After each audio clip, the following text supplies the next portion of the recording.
Yo, what is going on guys, ZKarma here, and welcome back to another Borderlands 3 video. Today I bring you guys a guide to all the dedicated drop locations for DLC 2.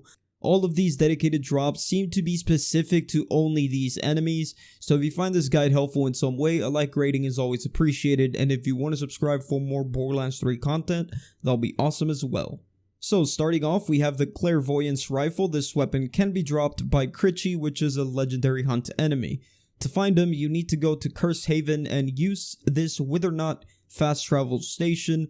Once there, just follow my path into this area to find Critchy. He'll spawn in the very back, and once killing him, you'll have a chance at getting the Clairvoyance. Next up, we have the Unseen Threat. This sniper rifle is dropped by Amok, which is a rare spawn enemy. You can find him by going to the marked location on the map. Use the fast travel point called Lantern's Hook and head over to the marked area. Once you kill Amok, you'll have a chance at getting the Unseen Threat sniper rifle, which I believe might be the best weapon in this DLC. Moving on, we have the Mutant assault rifle. The dedicated source is going to be a rare spawn called the Fungal Gorger. You can find it at the Cankerwood. At this location, there will be a checkpoint and the enemy will be right here. Make your way to that location and keep in mind he is a rare spawn enemy, so he might not spawn for you, so just keep trying, and once you kill him, you'll have a chance at obtaining the Mutant sniper rifle.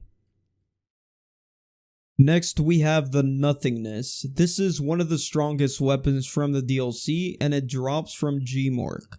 You can find this enemy at the Crankerwood area at this location on the map. Once there, you can simply kill it and get a chance at getting this weapon.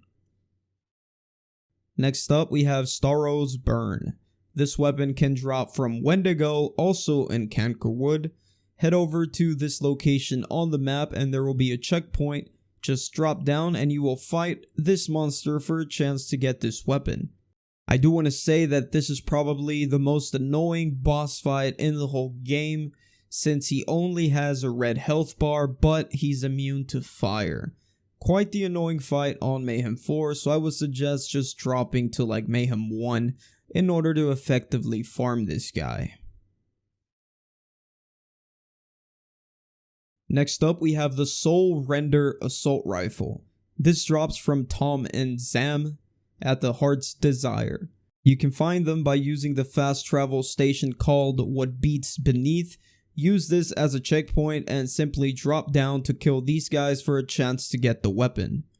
Next, we have the Love Drill. This drops from Eleanor of the Heart. It is located at the Heart's Desire at the very end of the map.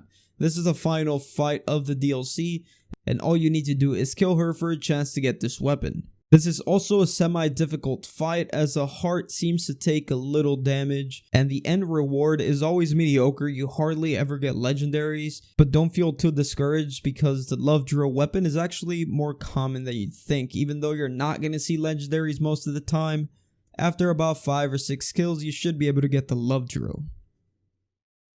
Next up, we have the Frozen Devil. And this weapon drops from Kuku Wajak. I don't even know if I'm saying right, but this is a hunt enemy located at Negel Nishai. Head over to this location on the map and there will be a checkpoint. This is a pretty long run, so just go ahead and follow my path.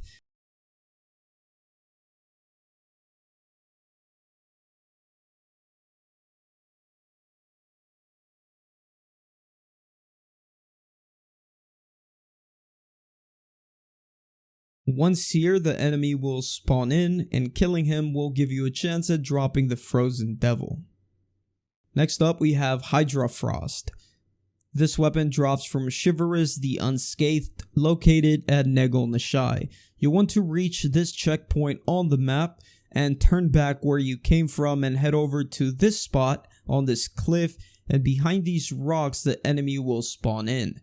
This guy is such a pain to kill because he's always flying around and he's pretty fast as well. But I'm sure that you guys do a much better job than me.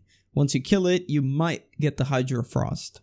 It's a very good weapon by the way, so I would definitely suggest you farming for this one. Moving on, we have the Shocker. This weapon drops from a rare enemy called Voltborn. head over to this location on the map where there will be a checkpoint. Turn back where you came from and just follow my path all the way into this cave. Once in there, Voltborn may spawn in, and upon killing him, you'll have a chance at obtaining the shocker. Next up, we have the Lunacy artifact. This is dropped by the empowered Gron. He is located at the very end of Nothingness. It is a super long run, but once there, you'll get an instant checkpoint.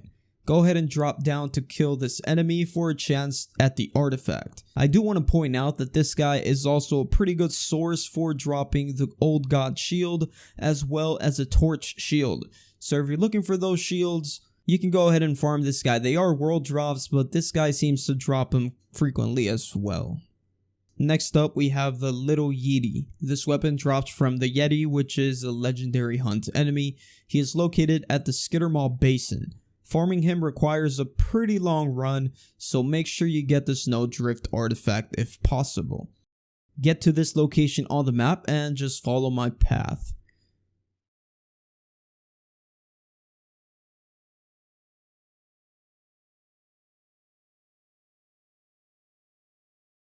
Once you reach this cave, he will spawn in at the very back and you can farm him for the Little Yeti. Moving on, we have the SF Force. This drops from DJ Spinmouth. He is located at the Skittermaw Basin. Head over to this location on the map and there will be this checkpoint. And the run is also a pretty long one, so remember, a Snowdrift artifact will definitely help out. Once you reach this specific spot, the enemy will appear and you can get the SF Force. Moving on, we have a shield called the Void Rift. This shield drops from the Empowered Scholar located at the Dustbound Archives. Reach this location where there'll be a checkpoint and just go ahead and drop down to farm this guy. I do want to say that I do not recommend anyone to farm for this because it took me about 50 tries and I still didn't get this shield. Another reason is because sometimes he just bugs out and is immune forever, and that can be very frustrating. So until they fix that, I wouldn't recommend you guys even farm this guy. Anyways, moving on to the final dedicated drop, we have the Cocky Bastard. And this can only drop from the portal chest. So if you want to effectively farm for these things, unfortunately you have to get lucky. This only works on certain characters because on other characters, every time you open it, you have to wait about an hour to open it again. But if you do have a character that can open it every single time you save quit, then I would suggest going to the more popular location being at the Withernot Cemetery location. Use that fast travel station and just walk around this building and there will be one of those chests. Go ahead and open it and keep save quitting to farm for this weapon. So anyways, I hope you guys enjoyed this video. If you did, don't forget to hit that like button and subscribe for more Borderlands 3 content.